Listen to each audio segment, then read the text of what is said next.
All right, what is going on, everybody? Welcome back to another day of SaberSim's DFS office hours. It is Tuesday, June 27th of 2023 here. June winding down quickly. That'll put us about halfway through 2023 here really soon within the next week here. So, hope you guys are looking forward to 4th of July, etc. here. But for those of you who are new here, welcome. My name is Andrew. I'm one of the coaches over here at SaberSim. It's a show where we go over how to use the SaberSim app, answer any and all DFS related questions. Questions can come in via support. You can reach us at support@sabersim.com. You can post questions live in the YouTube chat. You can also post questions in the office hours channel in our Discord server. If you're not in our Discord, there is a link to join in the description of this video. Highly recommend it.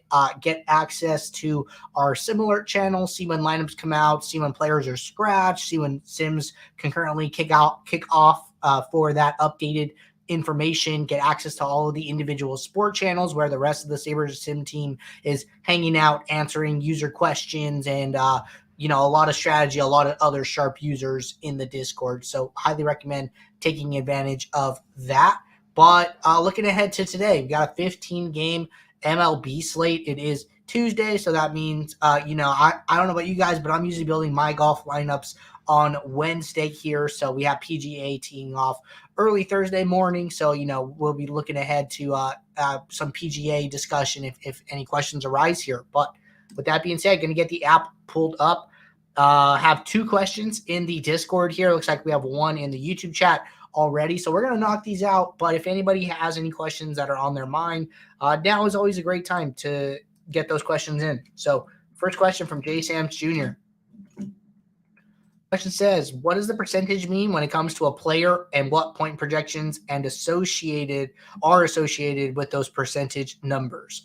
So good question here. What I believe the question is referring to here is these percentile numbers. So, you see 25th percentile, 50th percentile, 75th percentile, 85th, 95th, and 99th. So what exactly do these mean, right? What information are these numbers conveying? I think that's a great question, right? So let's pull up Shohei Ohtani.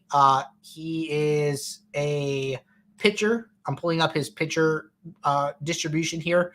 And what you're going to see up at the top next to his name is his projections. This is average projection. If we were to take the average of every single simulation, how many fantasy points he scored across every single simulation that we have, that's going to come out to 23.1. But that's just one way to look at it, right? That's the mean. That is the average. What if you want to look at it from a different point of view, right? So another way is looking at it in these buckets, and we call them percentiles here. And basically what a 99th percentile is, you see that this score is 45.9. So what we're saying is that, hey, in our simulations, Shohei Ohtani gets at least 45.9 points 1% of the time. So in 1% of our sims, he is scoring at least 45.9 points. And then, you go down from there, right? 95th percentile is in 5% of our sims. He's scoring at least 39.8 points here. And so it's a way to visualize the upside of these players, right? So without this information, you wouldn't be able to so easily identify, which players on the slate have the most upside. We're showing you this information because we are ultimately using this information when it comes to building your lineups. We're not using it in a very deliberate way. So the way we're using it is, by understanding what these players score at their top percentiles in their highest scoring sims.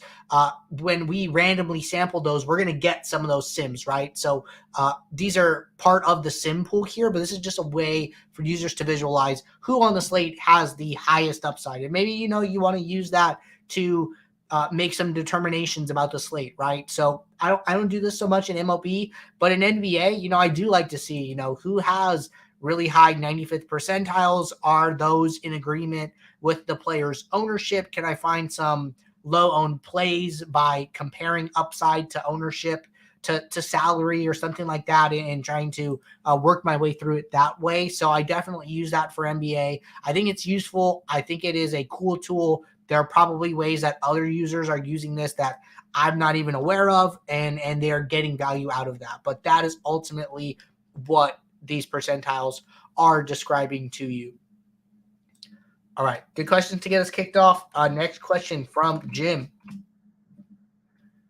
Jim said, good morning. I was wondering if your build process was different when entering multiple of the max $3 contests on FanDuel.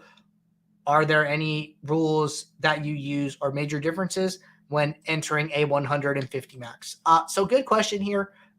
You know, I will say that I wouldn't say my process changed. Like the buttons that I'm clicking or not clicking, you know, like I'm not adding any rules for 3 maxes that I'm not having for my 150 maxes. I've talked on the show that the only rule I'm using is the group automatic if then rule. So if at least one player from a team with a home run expectation less than 0.1, and this 0.1 kind of arbitrary. You can dial that into whatever you want. You just have to look. Then you use at least 2 players from the same team here. So this is the only rule that I use across all slates, sites, etc. here.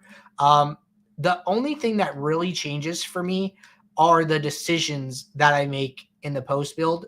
So I ran this build earlier. I'm just going to use this as an example. But regardless of whether I'm playing a 150 max or like a 3 max, you know, I'm still using the right to left approach that we talked about, still starting with mini uniques, still going to, you know, stack types, game stacks, team stacks, players in that order, right? But a couple things change here.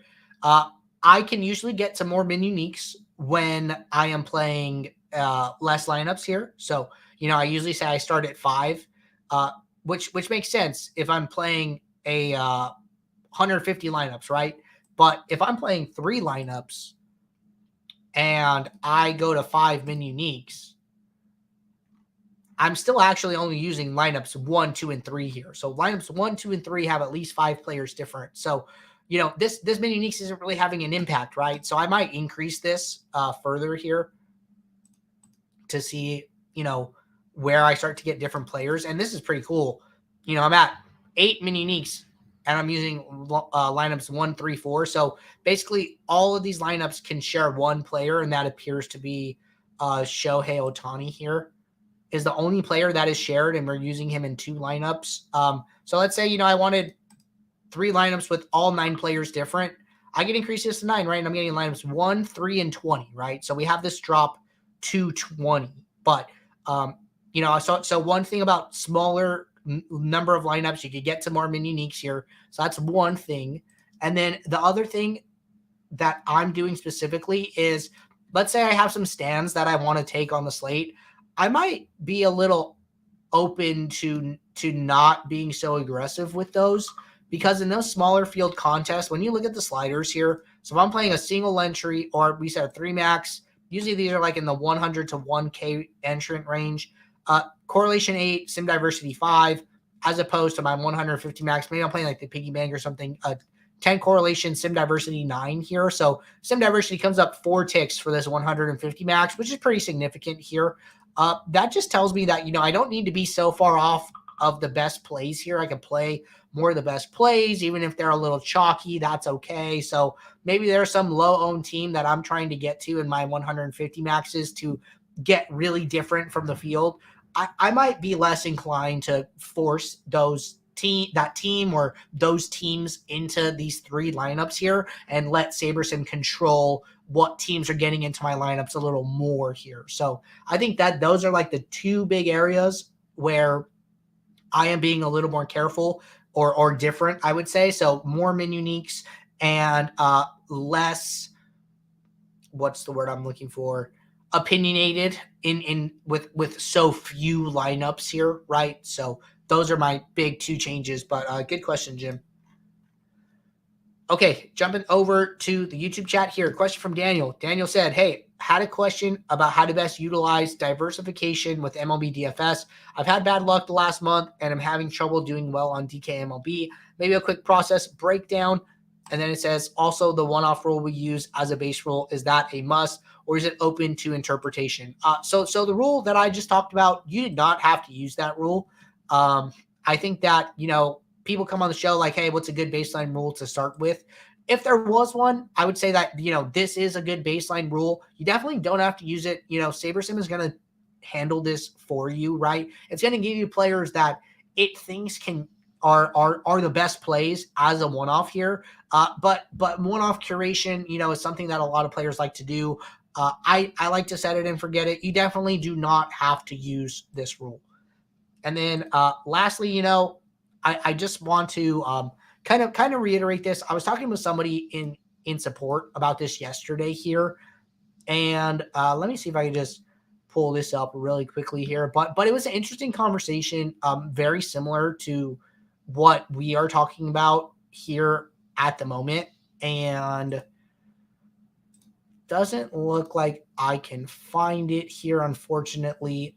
But basically, one thing that I talked about was that in baseball specifically, right? We did this contest simulation back testing last year. It's how we came up with the DFS profit plan. And what we found was that a player who is a long-term winning player, expected to win over a long period of time, very good player, is only going to have 6 to 8 profitable days in a calendar month. And then this player is playing every single day, 30 to 31 days a month. And that's a lot of losing, right? You are, let's say you're winning 6 days, you're losing 24. So, you have like a 1 to 4 ratio there of losing days. So 4 out of 5 days, you're not even going to be profitable. You're going to lose money. And then when you're profitable, we're not saying that you're going to bink. Like, we are saying that you are going to win more money than you lost or than you entered, right? So DFS is this really interesting game where the payout structure is so top heavy that your expectation is probably to lose on most days, and your bankroll tracker should look something like lose, win, right? And you get this big spike, and then it's lose, win, right? And then you get these jumps. So it's not like this straight arrow up. It's not going to be, this steady curve. Like, maybe if you're an incredibly good cash game player and all you play is cash, like, okay, your graph's probably not going to look like what I'm interpreting here or describing. But if you are a GPP player and mostly playing tournaments, which is what we tell our users to focus on, like, I can guarantee you your bankroll tracker is going to look very similar to that if you're a good player, where, you are covering all of your losses and getting profit on those days where you shoot up and have, a top 3 finish, you bink a contest, something like that. So hang in there, follow our DFS profit plan. It's really hard to win consistently in DFS. Contest selection is so important, which is why we have our DFS profit plan. If you're looking for a couple places to start here, I talked a lot about my process last week here. And then, so a couple things here on the homepage of our YouTube channel. We have our DFS profit plan. It is a summary video, 17 minutes of our contest selection backtesting here. If you're interested in what that backtesting looked like in our podcast channel, we have our Behind the Sims playlist. If you come to here, it was actually the first series that we did, episodes 1 through 5, which is how we came up with the DFS profit plan. And then if you go to playlists, you go to how to beat MLB DFS in 2023. We have this video down at the bottom. Watch a SaberSim coach build MLB DFS lineups. This is Jordan walking through his process from start to finish. Check that video out. And then in our newsletter that just went out here, if you guys are not aware, we recently started a newsletter. It goes out every Sunday here. It's really cool. I would recommend checking it out here. And let me just pull this up. So this is our newsletter that went out last Sunday here. And then in this newsletter, it says we have this section called Coach's Corner. This is like a office hours segment from the week here that we are highlighting that we want more users to see here. So this one says we host DFS office hours live on YouTube every Monday through Friday, 2 p.m. Eastern, to answer your questions. Last week, I showed you my MLB DFS process from start to finish. This is Jordan. This week, Coach Andrew broke down how he approaches his baseball lineups. So this is a segment from office hours here from last week where I talked about my MLB process here and things that I'm thinking about, research builds, test builds, etc. here. So over on the YouTube channel, it is this office hours segment, DFS Q&A, a walkthrough of Andrew's MLB process. You find it under the office hours playlist here. And then if you click into the description, you can see these timestamps, and it's at the 2:20 timestamp where we start this segment. So I would, check out Jordan's video, check out me walking through it on last week's office hours, get some ideas here. And then just remember that contest selection is the most important. And then, try and tame your expectations about how often you're going to win. I remember that, this is probably like my favorite story from this last NFL season. We had a user who won some tournament in the NFL playoffs in like January. And I think the user won like $15,000, and they posted it in Discord, and they were like, I lost money every single week of the NFL regular season, and this one win covered all of my losses and made me profitable for this season. And that is like DFS in a nutshell. Like, you lose every single Sunday, right? All 18 weeks, you feel terrible. It's been, September through December, you just lost. But hey, this user stuck with it, kept grinding, kept getting better. And then in January, they got their bink. And then if you were to look at their roto tracker and go and see, this guy had, I don't know what, but let's say, a 10% ROI in NFL season, he must have had a solid season. And it just takes that one victory to pay for a season, to profit for a season. And that is just like the nature of DFS, unfortunately. So hang in there, Daniel. I expect to hear good things from you. I know that you've had some success in the past here. All right. Anthony said, after doing a quick swap and applying the players that were changed, does it rebuild those lineups, or is it best to do a new build for all your lineups? Okay, good question here. So if you do a quick swap, so what is going to happen is, let's say that there's an out player in one of the later games, right? You come back to SaberSim, the Red Lightning Bolt looks at who is in your lineup CSV, and then it checks their status. And then if there's a player who is in your CSV and their status is out, like they're out of the lineup, they have a 0 projection, is actually how it works. This Red Lightning Bolt will activate. It'll turn red. And then it will notify you like, hey, this player has 0 projection. Do you want to swap them out? When you go to swap the player out, you can, use best from same team or best available. Once you hit apply, it is going to swap those players out. And then you're going to hit download. And then you can upload that file to, say DraftKings here. And then it will have the new players that got swapped out for the out players, right? But from there, what you can do here. So let's say that, you're the first thing that you do, you want to get a quick swap. You want to just make sure you get those players out of your lineup. I think that's fine. So then you go, you upload that to DraftKings, and then boom, now you're good. If you don't want to rebuild your lineups, you're done at that point, and you're fine. The way I determine this personally is how many lineups I have with those players. So let's say I have a 150 max contest here, and I have a player in 3 lineups. So that's like 2%. I'm fine doing a quick swap, leaving it going away. But let's say I have a player in, 10% of my lineups, 20% of my lineups.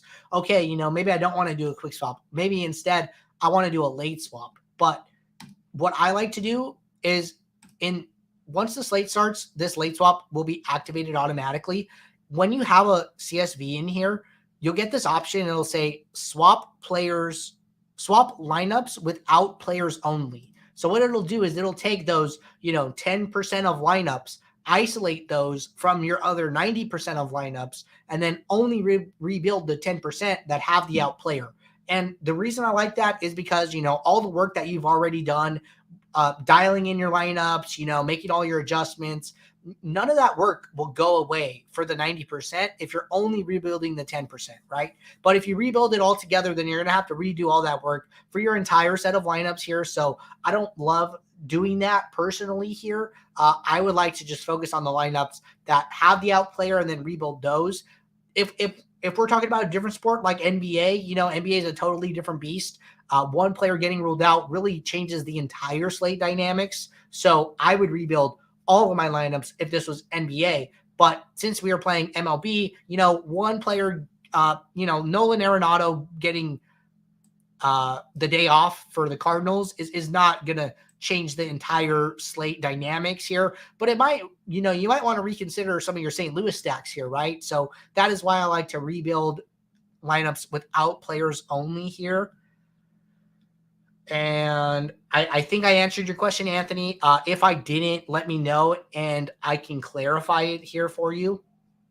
But with that being said, we are all caught up with questions at the moment. See a lot of people tuning in here. Hello, everybody. Happy Tuesday. If you guys have any questions that are on your mind, please get those in the chat. I'm sure somebody else in the community has that question, is thinking about that question, but just hasn't asked it yet. So if you guys have any questions you guys want to get in, now is a great time to do that while I talk about Owner's Box. But while we wait, if you guys are not playing over on Owner's Box, highly recommend taking advantage of it. Contests continue to overlay frequently here. You'll find contests where they are paying you to play, rake-free contests, or even reduced rate contests. The competition is softer than what you were going to find on DraftKings, FanDuel, and Yahoo here. SaberSim was the first major optimizer to support Owner's Box here. Owner's Box is a smaller up-and-coming DFS site here. I really think that they're going to get a lot of growth come NFL, NBA season here. So take advantage of this overlay of these soft contests while it lasts here. But when you use promo code SABER or SaberSim, when you sign up, one, you can get a $500 deposit bonus. And then two, you can earn 3 months of SaberSim just by playing over on Owner's Box and nothing else. So each time you hit one of our entry fee thresholds here, we will reach out to you, ask you if you want to cash in on a free month here. If you do decide to cash in, we will reset your tracking to 0, and then you can start earning towards your next free month right away. There is no limit on the amount of credit that you can earn here. So highly recommend taking advantage of this promotion while it lasts. But with that said, with no more questions coming in, I just want to remind you guys, if you guys are building lineups throughout the day and a question pops in your head, just drop it in the office hours channel, let it sit there until tomorrow, get us a steady queue of questions to get started with on our next show here. And we always appreciate the extra questions. I want to do this show for you guys, as long as possible each and every day. But until then, take care. Good luck in your contest. I will see you all. Thanks. Bye.